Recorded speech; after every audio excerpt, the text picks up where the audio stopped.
Well, the issue in Texas when I first came was that the salary that the conference paid was not enough for me to live and pay for your school fees at the same time. And so I decided to do some consulting work so that I could make some extra money. Now at this point, I want to make the point very clear in your mind that I've always believed that faith in God is a solution to any problem. And so when I needed the money, I said to God, okay, I need extra money, so you have to find a way to give it to me. The way that works out is interesting because even coming here, they told me that I had, the American Embassy in Trinidad told me that I had to have a police report from anywhere I worked for more than 6 months. And that happened to be a few places. And even Trinidad, where I was living at the time, the police department told me that they were so swamped, they could not promise me a report in less than 2 years. But I had to have the American green card to come up here within 3 months or so. So I said to God, okay, God, this is your problem, let me see you work it out. A man came to me to quit drinking. And I gave him one treatment, and he quit.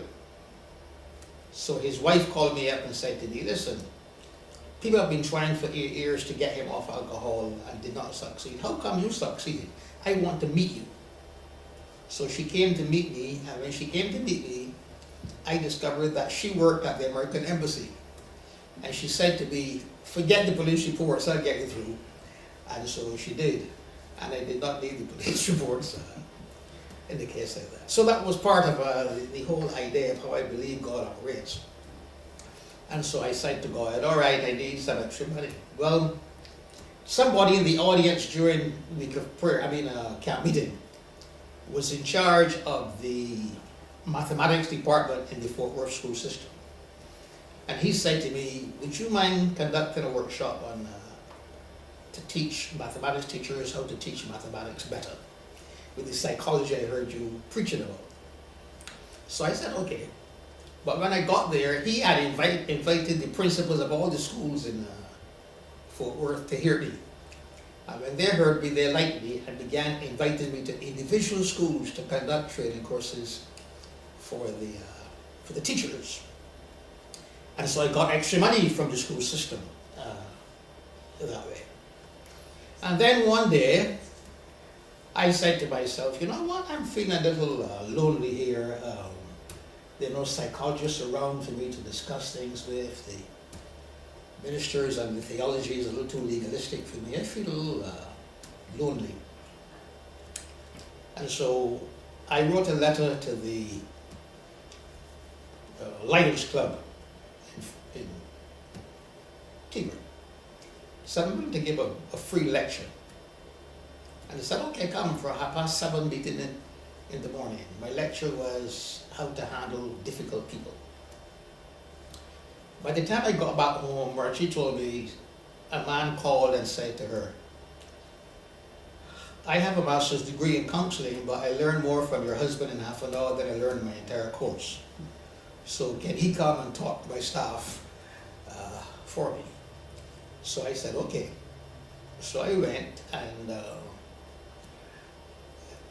I thought I would see 2 or 3 people there, but he had invited friends from Fort Worth and Arlington and so on. And so I became known in Fort Worth and Arlington by therapists. And they began sending me people that they thought they could not handle. Well, that became so interesting that once a man came here to me telling me that aliens are talking to him. So I said, okay, he needs a psychiatrist, or at least a clinical psychologist. So I sent him to one who had heard me speak, and she called me up and said to me, he has a well-formed psychosis. I'm sending him back to you. So, so he came back. And I decided to use my usual psychology on him, but he sat over here. And I said to him, listen, when aliens bother you, it's because they have a message for you. If you obey the message, they leave you alone. So ask them what it is they want from you. So he turned to them right here and said to them, what it is you want? And he said to me that they told him he needs to go back to church and they will leave him alone. So I said, okay, just do that. So he went back to church and no more aliens bothered him. Let's see. Now that came about because while I was at Andrews University, they sent me to a place where they used to send people for a kind of internship to look at what was going on there. And there was a man there who said he was Jesus. So I said to the chief psychiatrist, you know, if you give me a chance at him, he will no longer be Jesus. Because he's only Jesus because he doesn't want to work. The psychiatrist said to me, no, he has a well-formed psychosis. He'll be here for the rest of his life. I say, you know, that theory came from what you were trained in, but that's not what I understand about the human mind. I understand that he is Jesus because he does not want to work. If you give me an opportunity to talk to him, he will get better. Psychiatrist said, okay, let me see what you do. So I went to him and I said, hi, I understand you're a carpenter. Now you see, he's in trouble now because if he's Jesus, he has to be a carpenter. But he knows if he says yes, I'm going to put him to work in the woodwork department, which is what he doesn't want to do. If he says no, well then he's not Jesus. So that's what we call a double bind. So he looked at me and he said, yeah, I'm Jesus. I'm a carpenter. I said, okay, into the woodwork department. In 2 weeks, he was able to leave the place because that particular delusion was no longer useful. But the psychiatrist became very tickled about me and that. And there was a man there who said he was God. And the psychiatrist said, Wiggins, do you think you can change him? I said, yeah, that one is easy. So he said, okay, let me see that. So I went to the man and I said, I understand you're God. He said, that's right. I said, okay, if you are God, I will let you be God. He said, wait a minute. If you let me be God, then you would have to be God. And I said, that's right. So you can either fool the psychiatrist that you're God knowing I'm God and stay here, or you can confess that I am God and you can leave. So he confessed I was God and I left. You see. So my understanding of the way the human mind works, based upon a more of a social psychology approach, did not allow me to fall into the trap of the abnormal psychology. I felt people were behaving in certain ways because they got something out of those ways. And if you take away the ways or join them in their delusions, then the thing disappears. It's just like the man who came here. Some friend sent him here because he had been having hallucinations. And he came here and he stood over here and said, there's a woman looking at us right now through that window. And I said to him, go and tell her to come in, I want to meet her. So she disappeared. And he never had any trouble with it anymore after that. You see.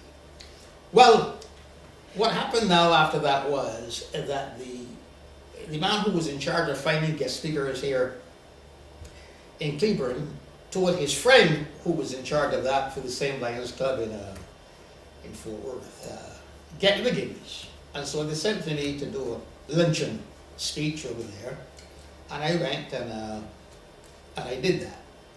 In the audience was the chief executive of the funeral home, that big funeral home in Fort Worth. And he said to me, can you come and talk to our morticians about how to handle people in grief? I said, okay. I thought I would find 5 or 6 morticians there, but this place, Mount Elevate is the name, was so big. There was over 100 morticians in this place while I was giving my lecture. Well, the real big shot, the chairman of the board, was a much older man. And he passed and he stood up by the door and listened to me for about 5 minutes. Then he drove into the Chamber of Commerce in Fort Worth and said to the secretary, write a letter to all members and tell them that everybody needs Dr. Wiggins. And so I began getting calls from different businesses to conduct workshops and seminars. And that is how I made money to pay tuition for boys, and also how I became known in the area for workshops and seminars.